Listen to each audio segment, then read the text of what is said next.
A journey that began in 1948 for the Ministry of External Affairs, known as MEA in the government setup, has grown leaps and bounds, and the recent years have witnessed unprecedented outreach matching India's rising profile in the global arena.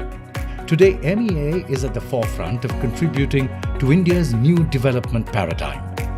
The face of diplomacy has changed, and citizen-centric and development-oriented policies have become the core of Indian foreign policy. Now, it is about bringing foreign policy to the people and people to the foreign policy of India to make it more inclusive and accessible.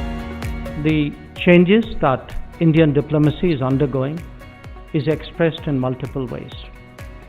Some of that are in policies, in priorities, and in practices. But there are other steps that indicate new thinking and fresh approaches. The International Day of Yoga and the promotion of Ayurveda represent the projection of a confident culture. The establishment of a division dealing with states speaks of cooperative federalism. A technology division underlines the relevance of that domain. The opening of new embassies signifies our growing footprint abroad. Aligning diplomacy with India's economic development is now central to MEA's functioning. आज भारत में innovation के लिए विश्व में सबसे उत्तम ecosystem है। भारत के 70,000 से अधिक स्टार्टअप्स में 100 से अधिक यूनिकॉर्न है। In the 75th year of its independence, India stands before you proudly as the fifth biggest economy of the world and still rising. In pursuit of the Prime Minister's call of an Atmanirbhar Bharat, the Economic Diplomacy Division facilitates foreign investment flows, promotes bilateral trade, tourism, yoga and traditional Indian medicine in coordination with Indian missions abroad, other ministries of the Government of India and state governments. State governments have a lot to bring to the table of international diplomacy and help make it work to solve local problems. The commercial officers in the Indian missions and posts assist the micro, small and medium enterprises to enter into new markets by working closely with the export promotion councils and trade and industry associations in India. Such is the success of this endeavour that in the last 5 years, India has jumped 79 positions in World Bank ranking of ease of doing business and now ranks 63rd. Commitment of substantial FDI has been made by partner countries. Several Fortune 500 companies have set up their businesses in India. This is the direct result of India's unprecedented diplomatic outreach and economic reforms. Honorable Prime Minister has recently called upon our missions and posts abroad to promote 3 T's, which is trade promotion, transfer of technology and tourism promotion. By promotion of these 3 T's, the Indian missions and posts abroad, working closely with the stakeholders in India, helps in the prosperity and also creation of employment. MEA has been at the forefront of promoting India as an investment destination. Intensified engagement with partners has brought visible economic benefits to the people of India. Many high-level visits took place after a gap of 10 to 60 years. 54 African countries joined hands in the India-Africa Forum Summit and unveiled a transformative agenda of mutual resurgence. In a first, 10 ASEAN leaders participated in India's Republic Day celebrations on the 26th of January 2018. The most important role, of course, as a representative of the government is to reach out to the political leadership of the country in which the ambassador is posted. Therefore, political engagement with the top leadership is a very important part of that responsibility. Not only internationally, MEA's vigorous outreach in India is taking foreign policy to the masses. SAMEEP, Students and MEA Engagement Program, seeks to familiarize students with nuances of India's foreign policy. The program takes ministry officers to their hometowns, particularly their alma maters. Similarly, many distinguished lectures like the Raisina Dialogues and the Atal Bihari Vajpayee Memorial Lectures by MEA are an honest effort to discuss India's place in the world and its global ambitions.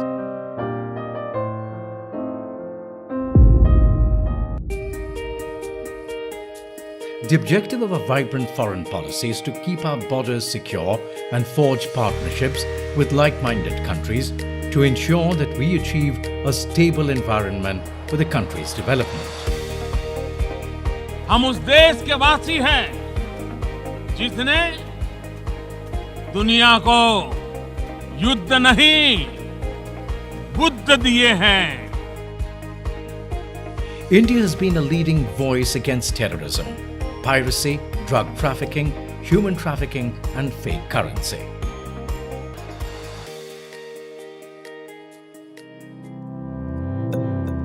India has entered into collaborations with other nations for anti-piracy operations and joined international groupings for access to best-in-class technology and weapons to safeguard the nation.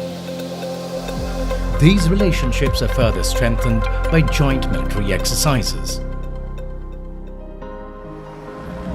For peacekeeping, India has contributed nearly 195,000 troops, the largest number from any country, participated in more than 49 missions, and 168 Indian peacekeepers have made the supreme sacrifice while serving in UN missions.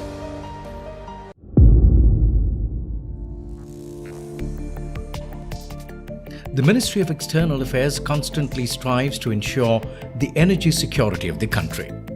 Diplomatic efforts have enabled India to procure an uninterrupted and affordable flow of oil and natural gas from major Gulf countries.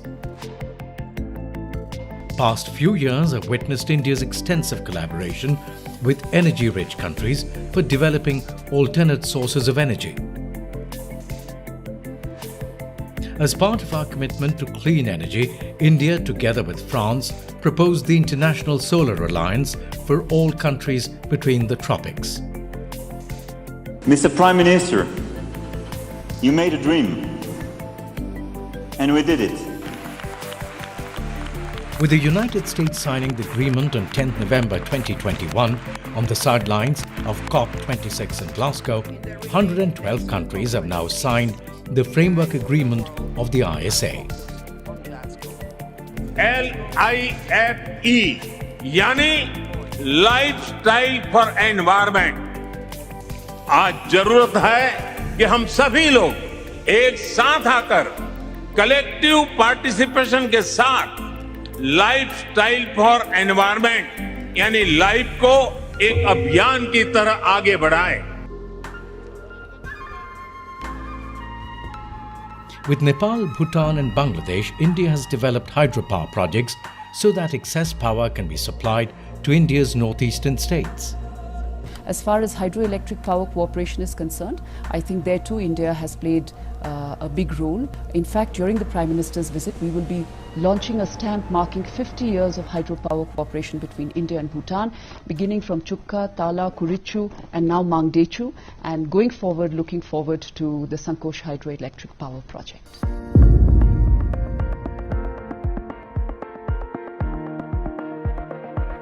Inspired by the spirit of Vasudhaiva Kutumbakam, India's international development cooperation has expanded significantly in recent years, in its geographical reach as well as in areas of cooperation. This development cooperation channelized through lines of credit and grants includes assistance in capacity building, training and enhanced cooperation in education and health. Currently, India has committed lines of credit worth $30.66 billion to 64 countries. India has imparted funds, technology and expertise to countries in Africa, Asia, Eastern Europe, Central and Latin America. One of the things which at least we have tried to do in India is make whatever solutions we come out in the digital space for public benefit, make them human-centric, in order so that the source code which goes behind, or the groundwork which goes behind in creating that particular platform is freely available to the rest of the societies, not just in South Asia, but across the world, anywhere to be used. Now in its 57th year, I-TECH, or Indian Technical and Economic Cooperation Program, reiterates India's commitment towards building capacity and forging partnerships for the global good under the framework of South-South cooperation.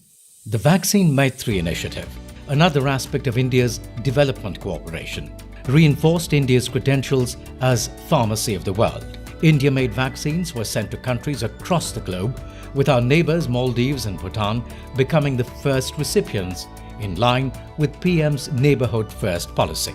India has supplied more than 70 million doses of vaccines to 93 countries and 2 UN entities, including the UN Peacekeeping Force.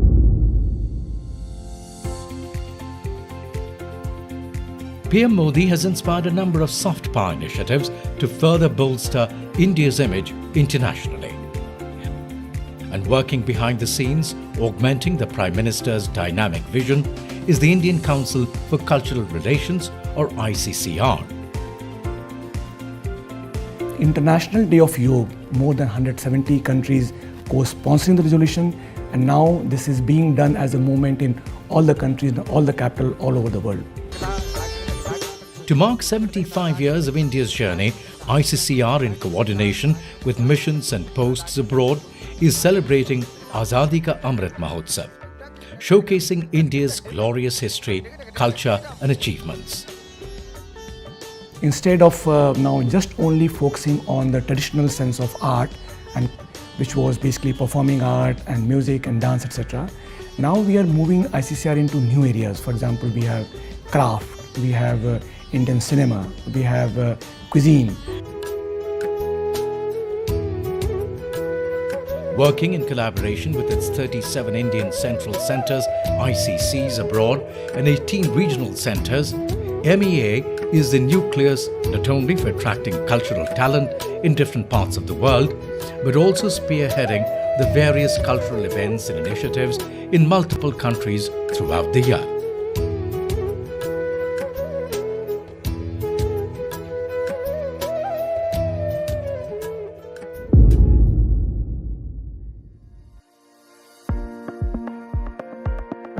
Constant learning, upgrading and rebooting are tenets of a diplomat's life.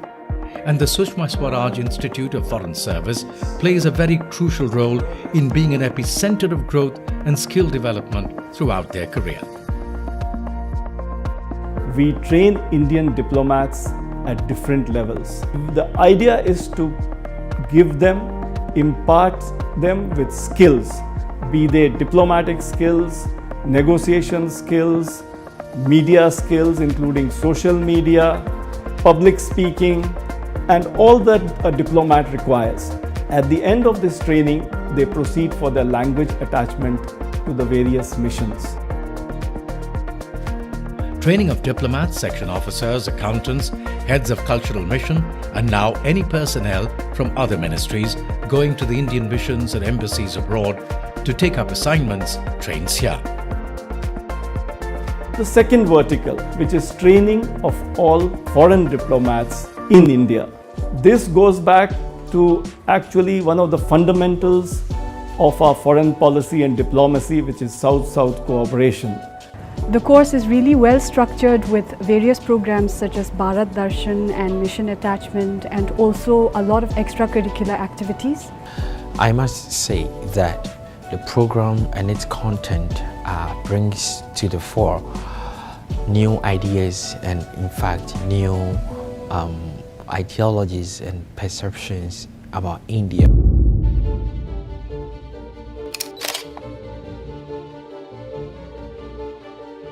MEA's commitment to serve Indian people can be seen by how in the last few years it has completely revolutionized the passport services. As of January 2023, MEA has issued more than 82,684,233 passports in India. The total number of passport seva kendras functioning in the country are 523, and more than 177 Indian missions and posts have been integrated into the Passport Seva program. We have more than 93 Passport Seva Kendras, about 424 Post Office Passport Seva Kendras, and we issue more than 1 million passports every month. So it's a huge exercise that we do. The government fulfilled its promise of opening passport centres in all 8 northeastern states of India. Now a passport is delivered to your doorstep in minimum 3 working days flat. It was easy for us locals out here to have passport office. We don't need to go to Assam. For MEA, the Indian diaspora is a valuable asset and a crucial part of India's growth story. And therefore, for the first time, the Prime Minister forged personal connections with them all across the world.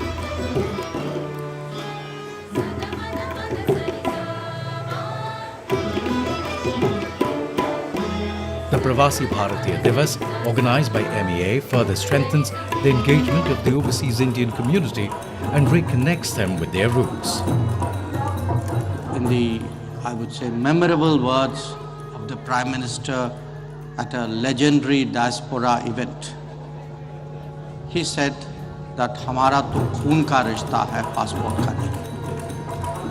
And that one phrase, I think, captures the entire complexity of a relationship that we have today with 34 million people of Indian origin and non-resident Indians abroad.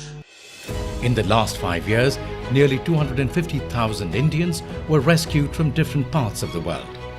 This is the power of the Indian passport. All Indian missions across the world are sensitized to work 24/7 to serve Indians. On Twitter, through mail, WhatsApp or phone calls, the Madad app, whatever the medium, problem solving is in MEA's DNA. Social media से किसी एक department की ताकत कैसे बढ़ती है, वो अगर उत्तम से उत्तम किसी ने करके दिखाया है, तो हमारे विदेश मंत्रालय ने. Under Operation Dost, India sent search and rescue teams, 3 teams of the National Disaster Response Force, NDRF, a field hospital, materials, medicines and equipment to earthquake-hit Turkey and Syria. Led by the MEA, the Operation Ganga initiative brought back 18,278 Indians stranded in Ukraine. I'm speaking to you from Ukraine. The Embassy of India in Kyiv continues to operate round the clock. MEA set up 24/7 control centres to assist in the evacuation of Indians through the border crossing points with Hungary, Poland, Romania, Moldova and Slovak Republic. We will continue to run this till we get the last person out. Under Operation Dev Shakti, a total of 669 people were evacuated from Afghanistan. This included 448 Indians and 206 Afghans, with members of Afghan Hindu and Sikh minority communities. The Vande Bharat mission, launched by the MEA, became one of the largest evacuations of civilians by a country in human history. This involved an intensive engagement with the authorities, local, provincial, national, and it covered everybody from tourists and students to professionals and workers, even pilgrims, fishermen and seafarers. And it was not just limited to Indians coming back. Many staying abroad, in the Gulf for instance, were given support directly or by interceding with local governments. Today, the Indian government, along with the Indian High Commission in Bangladesh, has organized an evacuation from Dhaka to Delhi. It has been quite well organized and well planned by the Indian High Commission. My mother is critically ill and she is in supportive care. I'm really thankful to the Government of India and the Indian Embassy here for giving me this opportunity to travel. As on 29 July 2021, more than 88,700 inbound flights operated to bring back 72 lakh passengers to India from more than 100 countries. In the same period, more than 88,000 outbound flights took more than 58 lakh passengers from India to foreign countries. 147 foreign nationals of 18 countries were also evacuated from conflict zones and brought to India in line with India's principle of Vasudhaiva Kutumbakam. Not just for Indians, MEA opened its heart and helped other countries in distress in different parts of the world. Operation Maitri. When Nepal was hit by a massive earthquake measuring 7.8 on the Richter scale, India was the first to respond to this tragedy and launched its largest disaster response abroad, Operation Maitri. Operation Insaniyat. India sent the first consignments of humanitarian assistance under Operation Insaniyat for Rohingya refugees in Bangladesh. Operation Rahat. 5,000 plus total number of people evacuated. 1,962 plus foreign nationals rescued. 48 plus countries whose citizens were rescued by India in Yemen.